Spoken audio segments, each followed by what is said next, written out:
Hello, good morning friends. कैसे हो आप सब लोग? Welcome to our new lecture, lecture number 5, seed. Last lecture के अंदर हमने चैप्टर 1 कंप्लीट किया था। आज हम चैप्टर 1 देखने जा रहे हैं। Okay, the name of the chapter is creativity and innovation in mechanical engineering. Mechanical એન્જિનિયરિંગમાં સર્જનાત્મક અને નવીનીકરણ.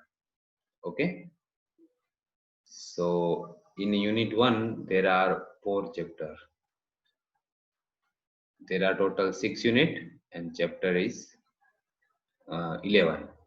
Okay, so today we will learn about the creativity. मतलब સર્જનાત્મકતા શું છે? So first point is concept of creativity.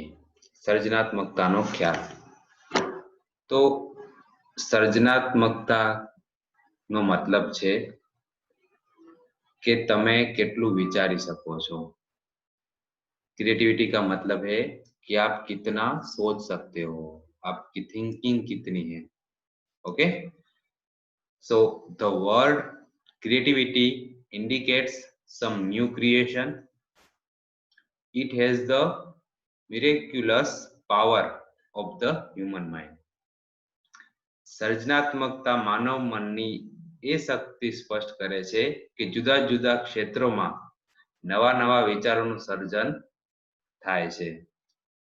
Creativity is not based on education or any degree.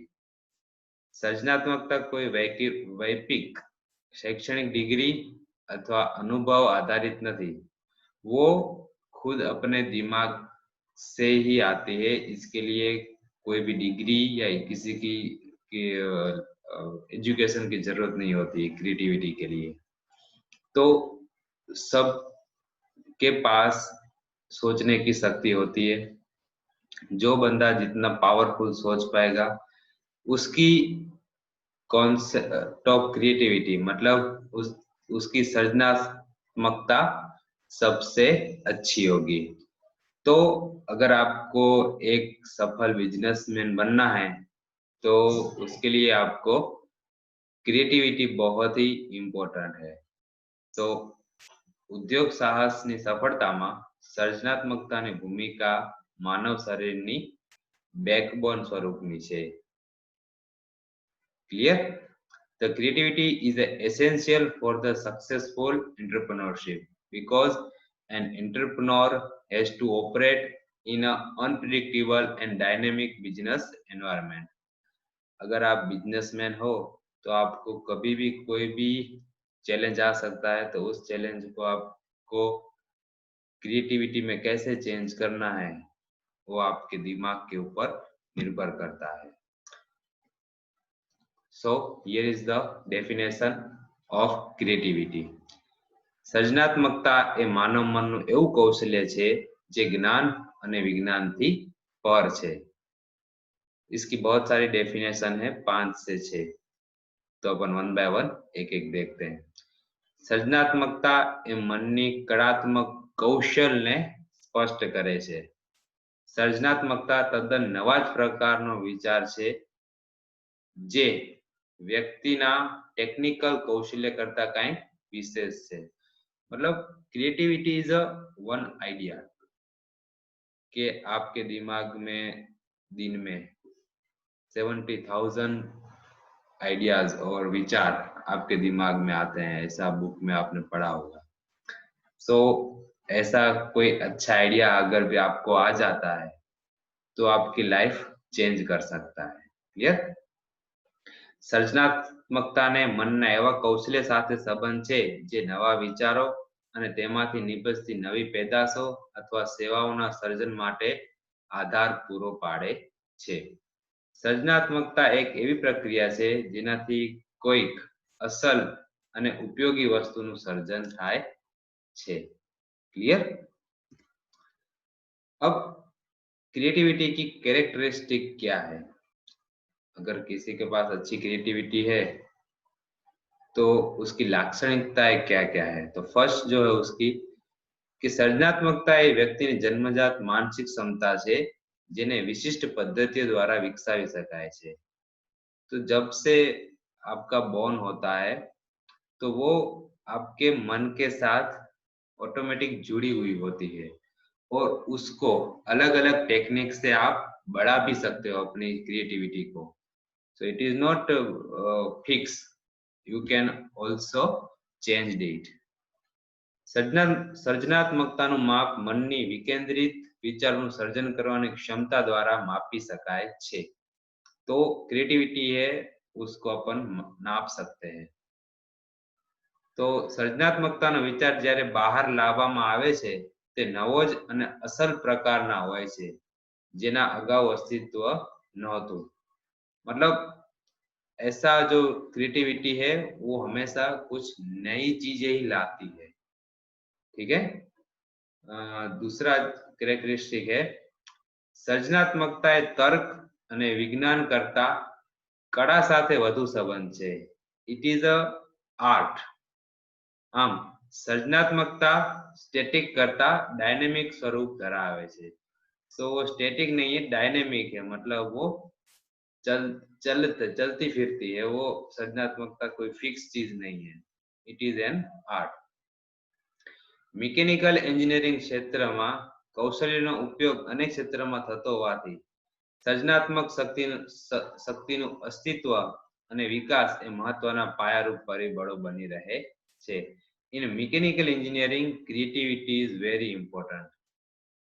तो अपना इस चैप्टर का नाम ही है क्रिएटिविटी एंड नवीनीकरण, मतलब innovation in mechanical engineering. Okay, so in mechanical engineering अपन ने लास्ट लेक्चर में डिस्कस किया था, बहुत सारे ब्रांचेस है जिसके अंदर आप अपना बिजनेस स्टार्ट कर सकते हो। तो यहीं पे भी थोड़े बहुत आपको पॉइंट्स दिए गए हैं कि आप अगर आपकी क्रिएटिविटी है, आपकी सोच है, तो आप उस सोच को इम्प्लीमेंट करके इन सारी फील्ड के अंदर अपना बिजनेस स्टार्ट कर सकते हो। जैसे कि कोई प्लांट है, कोई मशीनरी है, औद्योगिक यंत्र है, हीटिंग और cooling system like heat exchanger, air conditioning, कोई ट्रांसपोर्ट सिस्टम हो गया, फिर वाटर क्राफ्ट हो गया, रोबोटिक्स हो गई, मेटलर्जिकल पैदाश हो गई, हाइड्रोकार्बन शुद्धिकरण, मैकेनिकल डिवाइसेस बनाने की फैक्ट्री, कोई वेपन बनाने की फैक्ट्री, कोई टूल्स बनाने की, औजार बनाने की फैक्ट्री, कोई एपरेटस बनाने की फैक्ट्री, वेसल्स बनाने की फैक्ट्री आप क्रिएट कर सकते हो। आप खोद काम करने के जो मशीनरी है वो आप बना सकते हो। क्रेन्स वगैरह में भी आप अपना बिजनेस स्टार्ट कर सकते हो। फिर है मटेरियल हैंडलिंग में ऑटोमेशन के अंदर आप कुछ अपना इनोवेटिव क्रिएटिव कर सकते हो, ये सब पढ़ाई करके। फिर एनक्लोजर एंड गार्डिंग सिस्टम के अंदर भी आप अपना कुछ बिजनेस स्टार्ट कर सकते हो। मशीन एसेसरीज जैसी अलग अलग ब्रांचेस है जिसके अंदर आप अपना, अगर क्रिएटिविटी हो कोई भी फील्ड के अंदर, तो आप आगे अपना बिजनेस स्टार्ट करके सेल्फ एम्प्लॉयमेंट बन सकते हो। ओके, सो सृजनात्मकता विकासना मार्गों। अगर आपको आपकी अंदर क्रिएटिविटी बढ़ानी है, डेवलप करनी है, तो कैसे करोगे? तो there are two ways. First जो है प्रॉब्लम सॉल्विंग क्रिएटिविटी, मतलब हयात वस्तु के प्रक्रियाની નિયમિત કાર્યમાં કોઈ પણ કારણસર વિક્ષેપ પડે તો તેને નિરાકરણ કરવાનું। मतलब कोई भी प्रॉब्लम आए तब सॉल्यूशन देने का, इसको बोलते हैं प्रॉब्लम सॉल्विंग क्रिएटिविटी। दूसरी है बिल्कुल ही नई, creation of new product, service और प्रोसेस। तद्दन नवी ज प्रकारनी वस्तु बनावानी अथवा सेवा के प्रक्रियाનું સર્જન કરવાનું। तो ये दो वे है क्रिएटिविटी को डेवलप करने के। समझ में आया? तो સર્જનાત્મકતા એક જન્મજાત ગુણ હોવા છતાં કેટલીક પદ્ધતિઓ હેઠળ તેને વિકસાવી શકાય છે। क्रिएटिविटी अपन को जन्म से ही मिलती है, लेकिन उसको आपको बढ़ाना है तो आप अलग अलग टेक्निक से उसको बढ़ा सकते हो। तो आइए देखते हैं कौन कौन सी टेक्निक्स है जिससे आप अपनी क्रिएटिविटी को एनहांस कर सकते हो। तो फर्स्ट जो मेथड है वो है एलिटरी पद्धतियों। फर्स्ट मेथड है वो एलिटरी टेक्निक्स। तो इसके अंदर क्या है, આ એવી પદ્ધતિ છે જે વ્યક્તિનું કળા કૌશલ્ય વિકસાવે છે, જેમ કે પેઇન્ટિંગ, ચિત્રકામ, સંગીત, ડાન્સિંગ વગેરેમાં એવા અસલ સર્જનો કરવામાં આવે છે જે અગાઉ ન થયા હોય અને જે મન ભાવવાનું હોય। ये आपकी स्किल को डेवलप करती है ये टेक्निक। जैसे कि अभी जो हम कोई भी प्रोडक्ट यूज कर रहे हैं तो 10 या 15 साल पहले उस प्रोडक्ट का कोई नामो निशान ही नहीं था। तो अभी वो क्रिएटिविटी की मदद से वो प्रोडक्ट आप यूज कर रहे हो, किसी ने तो सोचा होगा कि ऐसा हो सकता है। तो ये जो आपकी क्रिएटिविटी है वो हो गई एलिटरी टेक्निक्स।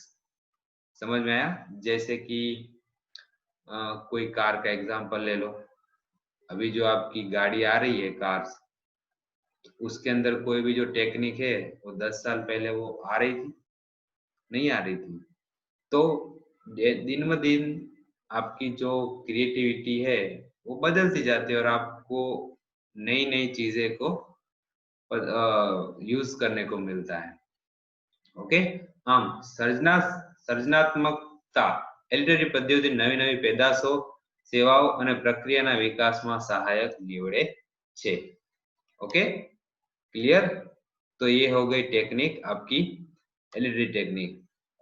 इसके अंदर आप कोई कार की डिजाइन हो तो पेंटिंग करके उसकी नई डिजाइन बना सकते हो। तो वो खुद की टेक्निक है, मन के अंदर जो भी चेंजेस आए, कोई भी आइडिया आए, उस हिसाब से आप खुद का ही नया चीज बनाओ। क्लियर? तो ये बहुत अच्छी टेक्निक है, तो ये इजी भी है।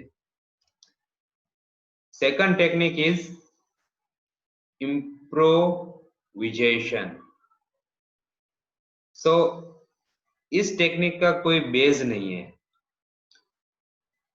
ये टेक्निक है कि जब भी आपको कोई धक्का लगता है लाइफ के अंदर, जब आपको कोई ठेस लगती है, कोई दुख होता है या फिर कोई आपके जीवन के अंदर कोई बड़ा हादसा हो जाता है और उस हादसे की मदद से आपके दिमाग के अंदर एक आइडिया आता है और वो आइडिया आप इम्प्लीमेंट करते हो और आपके बेनिफिट्स होता है।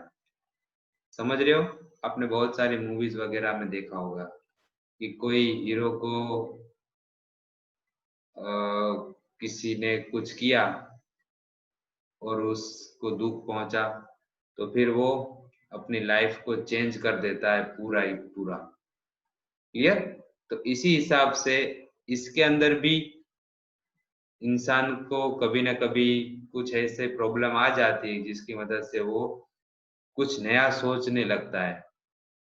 तो इसी टेक्निक को हम बोलते हैं इम्प्रोवाइजेशन। तो એવી ઘણી સર્જનાત્મક શક્તિ વ્યક્તિ દ્વારા કટોકટી અને અકસ્માતોના સમયે દર્શાવવાની હોય છે, જેની અગાઉ આપણે કલ્પના પણ ન કરવામાં આવી હોય। દરેકના જીવનમાં આવી ઘટનાઓ બને છે। કટોકટીમાંથી કોઈ નવીનતમ માર્ગ શોધી કાઢે છે। અહીં એ નોંધવું જોઈએ કે આ માર્ગ સર્વશ્રેષ્ઠ ન કહેવાય, પરંતુ જે તે સમય તત્કાલ પર્યાવરણમાં જેની વ્યાજબી ઉકેલ ગણવામાં આવે છે। ક્લિયર? ઇમ્પ્રોવાઇઝેશન માટે એટલું કહી શકાય કે શ્રેષ્ઠતા એ સતત યાત્રા છે પણ મુકામ નથી। मतलब इसी चीज को आप चेंज करते जा सकते हो, लेकिन इसका कोई फाइनल डेस्टिनेशन नहीं है। Excellence is a journey, not a destination. तो दुनिया का ये नियम है जो हमेशा आगे भी बढ़ता रहेगा। क्लियर? लास्ट जो टेक्निक है वे है क्रिएटिविटी डेवलप करने का, वो है आपका प्रॉब्लम सॉल्विंग मेथड। मतलब कोई भी मशीन जब आपका बंद पड़ जाता है तो आप सोचते हो कि क्या फॉल्ट हो सकता है, क्यों ये खराब हो गया। तो पहले फॉल्ट सारे लिख लेते हो, फिर वन बाय वन एक एक फॉल्ट को चेक करते जाते हो। तो उससे आपका क्रिएटिविटी है वो ऑटोमेटिक डेवलप होती जाएगी। जितना आप फॉल्ट फाइंड करोगे कि ये हो सकता है, ये हो सकता है, उतनी आपकी क्रिएटिविटी ज्यादा। क्लियर? तो उससे भी आप आपका जो कोई भी प्रॉब्लम है वो सोल्व कर सकते हो। सो જ્યારે વ્યવસ્થિત ચાલતા કોઈ કાર્ય કે પ્રક્રિયામાં ભંગાણ પડે અથવા સમસ્યા સર્જાય, જેમ કે યંત્ર ઓચિંતું બંધ થઈ જાય, ત્યારે સમસ્યાનો જન્મ થાય છે. સમસ્યાનો સામાન્ય રીતે કાર્ય કારણનો સંબંધ હોય છે. સમસ્યા ઉકેલ માટે સામાન્ય રીતે વૈવિધ્યપૂર્ણ વિચાર શક્તિના આધારે તેના ઉદ્ભવના કારણોનો શોધ કરવામાં આવે છે. તેમાંથી સાચા કારણ તરફ પ્રયાણ કરવામાં આવે છે. સમસ્યાનું સાચું કારણ જાણ્યા પછી તેના શ્રેષ્ઠતમ ઉકેલ માટે મનની સર્જનાત્મક શક્તિનો ઉપયોગ કરવામાં આવે છે. जैसे मैंने अभी आपको पहले समझाया वैसे ही फॉल्ट ढूंढो और उसको वन बाय वन सॉल्व करते जाओ. तो this is problem solving method. Okay, so इसके अंदर कुछ क्या बोलते हैं टेक्निक है अलग अलग, उसका नाम इधर लिखे हुए हैं. समस्या सुझाव माटेनी घणी સર્જનાત્મક પદ્ધતિઓનો સહારો લેવામાં આવે છે. तो उसके अंदर अलग अलग टेक्निक है. फर्स्ट है lateral thinking, second one is brainstorming, third one is trial and error method, fourth one is SWOT analysis, and last one is mind mapping. Okay, so these are the basic technique. तो ये technique आप लोगों ने भी बहुत सारों ने दिन अपनी लाइफ में यूज करी हुई है, लेकिन आपको पता नहीं कि ये उस टेक्निक का नाम ये है. आगे हम ये सारी टेक्निक को पढ़ेंगे. ओके, सो आज का लेक्चर हम इधर ही खत्म करते हैं. Here is the homework for this lecture. First question is define creativity. સર્જનાત્મકતાની વ્યાખ્યા લખો. State characteristic of creativity. સર્જનાત્મકતાની લાક્ષણિકતાઓ જણાવો.